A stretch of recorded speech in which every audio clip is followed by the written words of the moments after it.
Hello class, welcome to online class. So in this video we will discuss about the chapter 3 classification of elements and periodicity in properties. Last video में हमने already दो loss पढ़ चुके हैं जो periodic table को govern कर रहे थे और उनके ड्रॉबैक्स पढ़ चुके हैं. फिर जो नेक्स्ट लॉ आया वो आया हमारा लॉथरमियर लॉ. सो लॉथरमियर लॉ को डिस्कस कर देते हैं. लॉथरमियर लॉ ने क्या किया था, इन्होंने अपनी जो एक्सप्लेनेशन दी थी किसी भी पीरियोडिक टेबल को बताने के लिए, इन्होंने कहा था कि एलिमेंट्स जो उस वक्त डिस्कवर हुए थे उनको उन्होंने ग्राफिकल फॉर्म में एक्सप्लेन किया. और ग्राफ जो उनका बनाया था वो था atomic volume versus atomic mass. इन्होंने कहा था कि element at similar position of curve has similar properties. Means you can see in the graph जो हमारे हाइड्रोजन, हीलियम, ये ग्राफ जा रहा है तो एक रेगुलर वे में नहीं जा रहा है. कहीं पे ऑर्डर इंक्रीज हो रहा है, कहीं पे डिक्रीज़ हो रहा है, कहीं पे बहुत ज़्यादा डिक्रीज़ हो रहा है.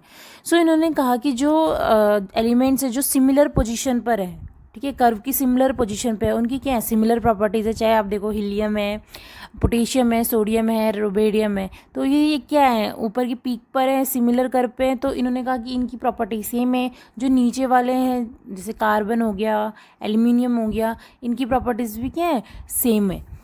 लेकिन यहाँ पे इनका जो जो दिक्कत आई वो क्या थी कि आप देख सकते हो कि उन्होंने प्लॉट तो करे हैं एलिमेंट को, लेकिन हम इतना ये नहीं बता सकते कौन सी प्रॉपर्टी किस एलिमेंट की कितनी वेरी कर रही है. यानी कि अगर हम बोरोन से बेरिलियम को देखें तो वहाँ पे आप देख सकते हो कि सिर्फ डॉट लगा रखे हैं और एक बढ़ा दिया. ये नहीं बता सकते कि अगर कोई किसी प्रॉपर्टी से थोड़ा सा भी वेरी करता है तो कितना वेरी कर रहा है. So it become very difficult to study. और इसलिए ये जो लॉ है इसमें क्या कह सकते हैं, इससे ये इसका ड्रॉबैक बना.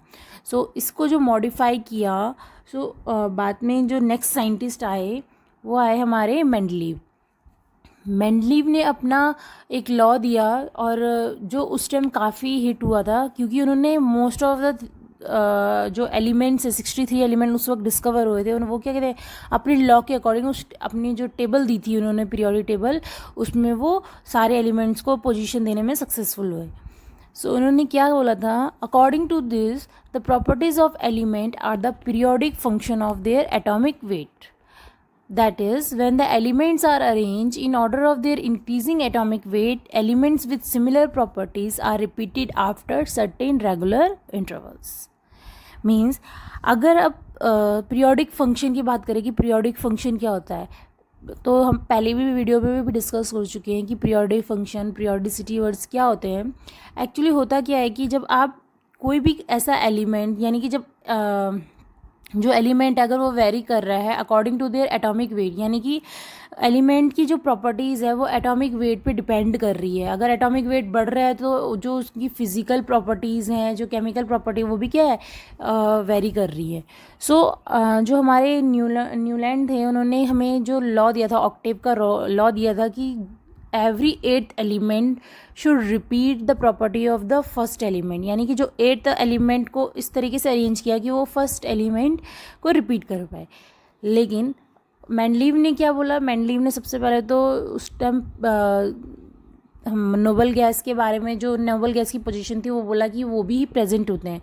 तो वो क्या कहते हैं, इस हिसाब से बोलते हैं कि अगर ऑक्टेव नहीं है तो नॉनेम कर दो, लेकिन कर सकते हैं. लेकिन जो हमारा न्यूलैंड का था वो क्या लाइटर एलिमेंट्स की था, तो वो लॉ वहाँ फुलफिल नहीं हुआ.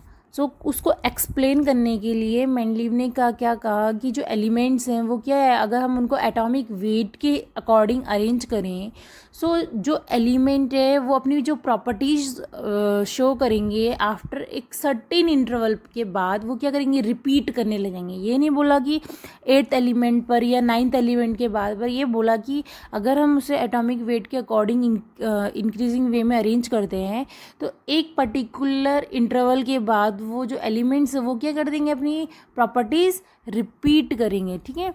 So this is about the Mendeleev periodic law. और जो इनके अकॉर्डिंग उस वक्त उन्होंने जो टेबल दी थी वो देख लेते हैं. ये है आपकी मॉडर्न पीरियोडिक टेबल. तो इसको थोड़ा सा स्टडी कर लेते हैं. जो हम एनसीईआरटी में पढ़ते हैं, एनसीईआरटी में क्या है कि एडिटिंग कर भी है. अगर आप एनसीईआरटी की बुक्स में देखो तो वहाँ पे क्या है कि मतलब ऐसा नहीं है कि उस थॉरोली एडिटिंग है, लेकिन जो हम पढ़ते हैं वो क्या होता है, यूज़ जो ओरिजिनल है वो तो हम इसलिए नहीं पढ़ पाते क्योंकि वो लैंग्वेज इतनी रशिया की लैंग्वेज में है और बहुत डिफ़िकल्ट है, तो वो तो सर के ऊपर से जाएगा। लेकिन जो उसको एडिट करके पढ़ा जाता है वो हम इस तरीके से पढ़ लेते हैं। तो एक बार देख लेते हैं।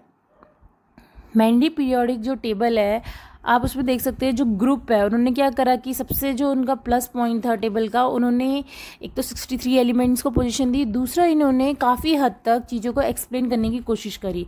सबसे पहली चीज़ इन्होंने जो मैंने कहा कि इन्होंने ये बात को गलत बोला कि ये ऑक्टेव को नहीं फॉलो करेगा, बल्कि ये क्या कहेगा कि अगर हम एटॉमिक वेट के अकॉर्डिंग इंक्रीजिंग वे में लगाते हैं एटॉमिक वेट, मतलब तो जो एक पर्टिकुलर इंटरवल के बाद क्या वो अपनी पीरियोडिसिटी रिपीट करेगा।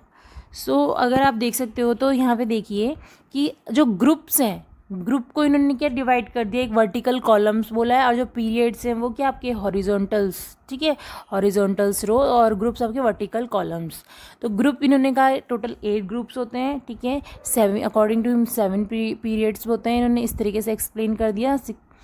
उसके बाद इन्होंने क्या कहा है कि जो ग्रुप को भी सब ग्रुप में डिवाइड कर दिया। जैसे अगर आप देखो तो ग्रुप फर्स्ट में आपने उसने ए और बी पोजीशन दे दी, यानी कि उनके ग्रुप्स को भी क्या कर दिया, दो सब ग्रुप्स में डिवाइड कर दिया, सबको दे सकते हो 7 तक, अप टू 7। सो जो ग्रुप में इन्होंने क्या करा कि जो एलिमेंट्स हैं वो किस तरीके से अरेंज करें अकॉर्डिंग टू देयर वैलेंसी, यानी कि जिसकी वैलेंसी सेम होगी उनको उन्होंने सिमिलर ग्रुप में कर दिया, एंड ग्रुप्स में जिसकी प्रॉपर्टी सेम होगी उन्हें क्या सब ग्रुप में अरेंज कर दिया। जैसे अगर सब ग्रुप की बात करें तो आप देख सकते हो इसमें, जैसे पोटेशियम कॉपर हो गया आपका, कैल्शियम जिंक हो गया आपका, आप क्रोमियम आपका हो गया, वेनेडियम एस्मियम हो गया आपका, ठीक है, मैग्नीज ब्रोमीन हो गया आपका। तो ये क्या आपके सब ग्रुप्स में आ गए, तो इनकी क्या है जो प्रॉपर्टीज़ है वो क्या है, सेम है, तो उसके लिए इन्होंने क्या करा, सब ग्रुप में कर दिया। और जिनकी वैलेंसी सेम है, वैलेंसी आपको पता है कि क्या होती है, तो वो क्या करी उन्होंने, जिनकी वैलेंसी सेम है तो उन्होंने उसको एक ही ग्रुप में अरेंज कर दिया। सो जो इससे बेनिफिट क्या हुआ, इससे बेनिफिट ये हुआ कि जो स्टडी करने का था उनका जो क्या कहते हैं, एक तरीके से जो स्टडी कर सकते हैं टेबल को, वो पहले के लॉ के अकॉर्डिंग वेरी मच क्या कहते हैं ईजी था, ठीक है, अंडरस्टैंडेबल था कि हम समझ सकते थे उसे। और जो इन्होंने पीरियड्स में अरेंज करने का यही था कि अगर हम लेफ़्ट टू राइट जाते हैं, ठीक है, पीरियड्स में लेफ़्ट टू राइट ही मूव करते हैं, सो जो प्रॉपर्टीज़ हैं वो भी क्या होती है, वेरी करेंगी उसी तरह। और मैं जो आपको पता है लेफ़्ट टू राइट जाने पे क्या होगा, मेटल्स टू नॉन मेटल्स आपके एलिमेंट्स वेरी करते हैं, मेटल से नॉन मेटल की तरफ। सो ये चीज़ें क्या होती है कि अब मेटल नॉन मेटल ये हम बाद में डिस्कस करेंगे कि जब हम ग्रुप्स को भी और जब मॉडर्न पीरियोडिक लॉ को भी पढ़ लेंगे, उसके बाद देखेंगे कि किस तरीके से हमें ये चीज़ें याद करनी, कैसे कैटेगराइज करना है कि इसको पढ़ा जाए। सो अगर हम इनकी अचीवमेंट्स की बात करें तो इनकी अचीवमेंट्स तो काफ़ी कुछ है, कि जैसे कि अगर इन्होंने सबसे पहला था कि इन्होंने 63 एलिमेंट्स जो उस वक्त डिस्कवर हुए थे उसके बारे में अच्छे से एक्सप्लेन किया, ठीक है। सो देख लेते हैं। सबसे पहले तो मैंने बताया, फिर इन्होंने जो मेन था उन्होंने सबसे पहले ये बोला कि जो सिस्टमेटिक स्टडी ऑफ एलिमेंट थी, मतलब कि अगर हम एलिमेंट्स को एक सिस्टमेटिक वे में लगाए, मतलब अरेंज करें, सो क्या कहते हैं कि जो एक एलिमेंट होगा वो क्या कहते हैं, अगर हमें एक एलिमेंट के बारे में पता है अकॉर्डिंग टू मैंने अगर सिस्टमेटिक वे में लगा दिया और एक एलिमेंट के बारे में पता है, तो हम दूसरे एलिमेंट के बारे में उन्होंने उसकी प्रॉपर्टी के बारे में अच्छे से एक्सप्लेन कर लिया। यानी कहा कि अगर हम किसी भी एलिमेंट्स को ग्रुप या पीरियड में इस तरीके से सिस्टमेटिक वे में अरेंज करें, सो दैट कि जो अगर हम एक पर्टिकुलर एलिमेंट की प्रॉपर्टी को हमें पता हो तो हम उसी के बेस पे नेक्स्ट एलिमेंट की प्रॉपर्टी को एक्सप्लेन कर पाए, ओके, प्रिडिक्ट कर पाए। Second one is correction of atomic masses. अब न्यूलैंड ने काफ़ी कुछ ऐसे एलिमेंट्स दिए थे जिनके एटॉमिक मासेस वो में थोड़ा सा क्या था, एरर थे, तो इन्होंने उसे अच्छे से एक्सप्लेन किया। इन्होंने कहा कि जो एटॉमिक मासेस है सर्टेन एलिमेंट्स के, वो क्या है, expected to their expected position and property, जो उनकी जहाँ पे अकॉर्डिंग जो उन्होंने टेबल पे जहाँ पे एलिमेंट्स को जैसे एक तरीके से पोजीशन दे दी जो, तो वो क्या करे, उसकी जो पोजीशंस थी उसको अच्छे से उस पोजीशन के बेस पर उसकी प्रॉपर्टीज़ को अच्छे से एक्सप्लेन किया, उसके एटॉमिक मास को बताया कि अगर वो इस पोजीशन पर प्रेजेंट है तो उसका एटॉमिक मास मस्ट भी ये होना चाहिए, ठीक है। जैसे बहुत सारे एलिमेंट्स जिनके बारे में उस वक्त स्टडी करी गई। अगर नेक्स्ट की बात करें तो prediction of new elements, Mendeleev का सबसे इम्पॉर्टेंट और प्लस पॉइंट यही जो अचीवमेंट्स ये थी कि उन्होंने क्या करा था कि एक उन्होंने कुछ एलिमेंट्स तो डिस्कवर नहीं किए थे, लेकिन उन्होंने कुछ एलिमेंट्स के लिए क्या कर दिया था, स्पेस छोड़ दिया था। बोला था कि इस यहाँ पे जो भी एलिमेंट्स आएगा उसकी प्रॉपर्टीज़ ये होंगी, और क्या कहते हैं, बस एलिमेंट्स की डिस्कवरी नहीं हुई थी, ठीक है। जैसे अगर हम मतलब उन्होंने एक तरीके से बता दिया था कि अगर फ्यूचर में आप यहाँ पे कोई एलिमेंट्स आता है तो उसकी प्रॉपर्टीज़ ये होंगी। तो सबसे इम्पॉर्टेंट पॉइंट था कि मेंडलीव ने क्या करा था कि एक गैप छोड़ दिया था फॉर अननोन एलिमेंट्स, और बोला था कि अगर प्रॉपर्टीज़ ऑफ अगर हम बता दी उन्होंने, सो दैट कि जो आगे रिसर्च करी जाए तो उनके बेसिस पे हम ये बता सकें यहाँ पे कौन सा एलिमेंट आएगा। जैसे फॉर एग्जांपल अगर हम ही left the gap under aluminium and gap under the silicon, उनके अंदर उन्होंने क्या करा, एक गैप छोड़ दिया, ठीक है। अब उन एलिमेंट की जगह अब कुछ ना कुछ तो नाम आना चाहिए, तो उन्होंने उसकी जगह क्या नाम दिया, इक्का एल्यूमिनियम पढ़ते हैं और इक्का सिलिकॉन पढ़ते हैं, ठीक है। तो मतलब उन्होंने वो जगह छोड़ दी, लेकिन बता दिया कि ये एलिमेंट का जो भी होगा उसका नाम इक्का एल्यूमिनियम और इक्का सिलिकॉन है। बाद में जो इक्का एल्यूमिनियम के बाद आपको पता है कि जो हम पढ़ते हैं वो क्या, गैलियम आया, एंड इक्का सिलिकॉन में जर्मेनियम फाउंड किया गया, ठीक है, जो हम अभी करंट मॉडर्न पीरियोडिक टेबल में पढ़ते हैं। सो इनकी बहुत सारी अचीवमेंट्स थी, और लेकिन जो मेजर थी वो यही थी कि काफ़ी कुछ उन्होंने उस वक्त हद तक बता दिया। और इन्होंने ये कहा था कि अगर हम जो प्लस पॉइंट और सबसे इम्पॉर्टेंट चीज़ थी वो क्या थी कि इन्होंने जो प्रॉपर्टीज़ थी एलिमेंट की पीरियोडिक या पीरियोडिसिटी थी, वो क्या बताई कि वो डिपेंड करती है एटॉमिक वेट पे, ठीक है। सो ये अचीवमेंट्स थी। Now some drawbacks, since class होता क्या है कि ड्रॉबैक्स ये होता है कि ड्रॉबैक्स ना बोलकर हम ये बोले कि जो उन्हें अपने मॉडल में कुछ मॉडिफाई करने की ज़रूरत थी, कुछ करेक्शन या उनके जो क्या था लॉ था उनका, जो उसमें बस कुछ थोड़ा बहुत मॉडिफाई करना था, उसे बोल सकते हैं, ठीक है। जैसे कि अगर हम बात करें, सबसे पहला है पोजीशन ऑफ हाइड्रोजन, जो आज भी डिबेट का एक टॉपिक है कि पोजीशन ऑफ हाइड्रोजन क्यों नहीं बता पाए कि कौन सी पोजीशन है, अगर हम एल्कली मेटल में रखें उसे या फिर हेलोजन की तरफ रखें, या फिर मतलब उसको हम पीरियोडिक टेबल में वो बता नहीं पाए कि हाइड्रोजन की पोजीशन एक्चुअल में होगी कहाँ, ठीक है। यार मेटल की तरफ रखें या नॉन मेटल बोले कहाँ रखें, ठीक है। वैसे हम अभी भी काफ़ी कुछ जानते हैं उसके बारे में, लेकिन उस वक्त वो इस चीज़ को एक्सप्लेन नहीं कर पाए। नेक्स्ट है position of isotopes. So isotopes के बारे में अगर हम बात करें, आइसोटोप्स होते क्या है बेसिकली कि अगर एटॉमिक नंबर जिनका एलिमेंट का सेम हो और एटॉमिक मासेस क्या हो, डिफरेंट हो। जैसे अगर हम हाइड्रोजन की बात करें, हाइड्रोजन के एटॉमिक नंबर सेम है 1 लेकिन अगर हम उसके आइसोटोप्स होते तो क्या है, आपको हाइड्रोजन, आपका protium, deuterium, titanium. So according to him क्या this should be place at different places in the periodic table according to their atomic weight, यानी कि आइसोटोप्स की जो पोजीशंस हैं वो भी क्या होनी चाहिए, डिफरेंट होनी चाहिए। बट ये पीरियोडिक टेबल में उन्होंने कहना में उसकी पोजीशन नहीं दी, यानी अपनी बात को वो प्रूफ नहीं कर पाए। इन्होंने कहा था कि हम अगर किसी का इंक्रीजिंग वे में अरेंज करा जाए तो क्या है, उसके जो एलिमेंट्स है वो क्या कहते हैं, उनको डिफरेंट पोजीशन मिलनी चाहिए, यानी आइसोटोप्स को भी डिफरेंट पोजीशन मिलनी चाहिए। लेकिन आपको पता है हम आइसोटोप्स को डिफरेंट उसमें नहीं देखते, मतलब उनकी ऐसे नहीं कि हाइड्रोजन है तो ड्यूटेरियम नेक्स्ट पीरियड में या नेक्स्ट ग्रुप में रहेगा, ठीक है। Now next is separation of similar elements. अब कुछ एलिमेंट्स ऐसे थे जिनकी क्या है प्रॉपर्टी सेम थी, लेकिन उन्होंने उसे क्या करा, डिफरेंट ग्रुप्स में अरेंज कर दिया या डिफरेंट पोजीशन दे दी।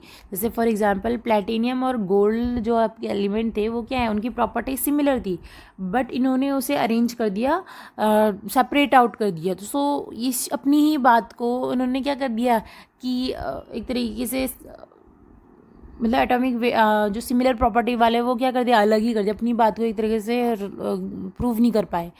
नेक्स्ट है जो ग्रुप था डिसिमिलर एलिमेंट्स का, वो भी क्या कर दिया कि उनको ग्रुप्स कर दिया, यानी कि जो डिसिमिलर एलिमेंट्स थे, जो यानी कि जो मिसमैच होते हैं एक दूसरे से, प्रॉपर्टी शो नहीं करते, उनको क्या कर दिया, एक साथ कर दिया। जैसे लिथियम सोडियम पोटेशियम को जैसे ग्रुप 1 गए, उनको क्या कर दिया, जो आपके कॉपर कॉइनेज मेटल्स बोलते हैं उन्हें, कॉपर सिल्वर गोल्ड के साथ क्या कर दिया, ग्रुप कर दिया, जबकि इन दोनों की प्रॉपर्टी है क्वाइट डिफरेंट है। सो इस चीज़ को ये एक्सप्लेन नहीं कर पाया, सो इट बिकम हिज ड्रॉबैक।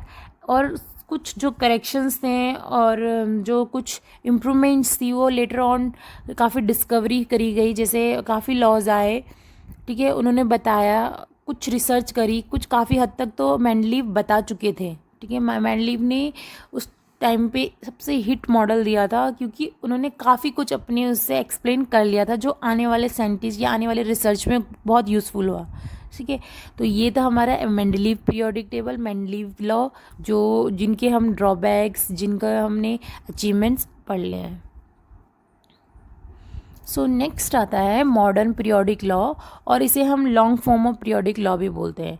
सो इसकी डिस्कवरी एक्चुअल में हुई कैसे कि जो हमारे हेनरी मोज़ले थे, उन्होंने क्या करा, एक एक्सरे एक्सपेरिमेंट किया, और उन्होंने क्या कहा कि हेनरी ने कहा कि जो हर एलिमेंट की एक पर्टिकुलर फ्रिक्वेंसी होती है, and then he observe that regularity in the characteristic X-ray spectra of the element, यानी कि जो हमारे एलिमेंट है उनकी क्या है, कैरेक्टरिस्टिक्स है, क्या है कि उनकी पर्टिकुलर फ्रिक्वेंसी होगी, ठीक है।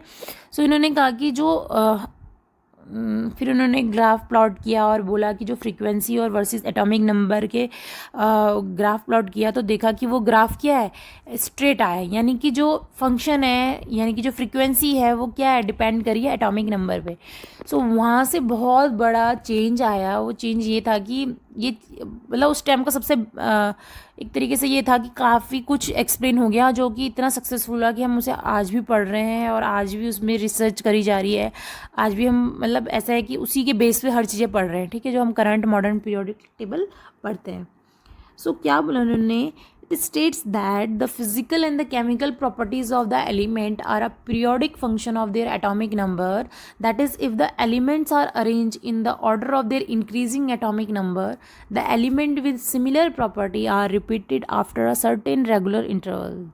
मीन्स अगर हम किसी भी एलिमेंट्स को मतलब बोला है कि एटॉमिक नंबर के वे में अरेंज करें, ठीक है, देखो किसी भी चीज़ को अगर ऐसे बोलते हैं ना कि ये पीरियोडिक फंक्शन है इसका, जैसे y इज इक्वल टू, अगर हम इक्वेशन किसी बात करें मैथ्स में कि y is equals to f(x) पढ़ते हो, सो उसमें क्या बोलते हैं कि जो y है वो क्या है, depend, y is the function of x, यानी कि जो x की वैल्यू होंगी वो अगर वेरी करेगी तो y का जो वैल्यू होगा वो भी क्या करेगा, वेरी करेगा, ठीक है। यानी कि y की जो जितनी भी पहचान है वो किस पे डिपेंड करती है, x पे। तो वैसे ही आपका जो मॉडर्न पीरियोडिक टेबल है वो बोलता है कि जो अगर आप according to atomic number if you arrange the element in the increasing order, so आपका जो सिमिलर प्रॉपर्टीज़ होंगी वो after a certain regular interval क्या होगी, रिपीट होगी, यानी कि एक पर्टिकुलर इंटरवल के बाद कुछ प्रॉपर्टी वो रिपीट करने लग जाएगा, ठीक है। कॉज ऑफ पीरियोडिसिटी क्या होती है, पीरियोडिसिटी यानी कि रिपीटिशन होता है जो एलिमेंट्स का एक पर्टिकुलर इंटरवल के बाद, उसे हम पीरियोडिसिटी बोलते हैं, ठीक है। सो मॉडर्न पीरियोडिक लॉ के अकॉर्डिंग जो कॉज थी पीरियोडिसिटी को क्या था कि repetition of similar outer electronic configuration after certain regular interval, यानी कि एक जो इलेक्ट्रॉनिक कॉन्फ़िगरेशन अभी डिस्कस करें, इलेक्ट्रॉनिक कॉन्फ़िगरेशन हम पहले भी पढ़ चुके, क्या होती है वो, क्या होता है, एक अगर रिपीट हो रही है, ठीक है, अगर आउटर इलेक्ट्रॉनिक कॉन्फ़िगरेशन अगर रिपीट कर रहा है कि, तो उनको क्या बोला कि वो एक पर्टिकुलर इंटरवल के बाद क्या करेगा, रिपीट होने लगेगा। जैसे अगर हम बात करें कि लिथियम है, लिथियम के बाद सोडियम है, तो जो आउटर इलेक्ट्रॉनिक कॉन्फ़िगरेशन है वो क्या है, उनकी सिमिलर है। सो क्या है, एक पर्टिकुलर इंटरवल के बाद वो जो कॉन्फ़िगरेशन क्या हो रही है, वो रिपीट हो रही है। This is the cause of periodicity in the modern periodic law.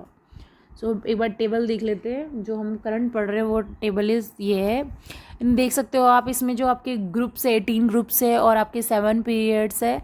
Elements को इस तरीके से अरेंज किया गया, जो हाइड्रोजन से लेके आपके जो हीलियम है, पहले जो आपके पीरियड है उसमें क्या है, 2 एलिमेंट्स हैं। आफ्टर दैट आपके जो पीरियड्स हैं उसमें कितने हैं, आप देख सकते हो 8 है। फिर फर्दर इंक्रीज़ करा जा रहा है, तो यहाँ पे आप देख सकते हो ग्रुप्स, आपके देख सकते हो हाइड्रोजन, हीलियम अलग है, ठीक है।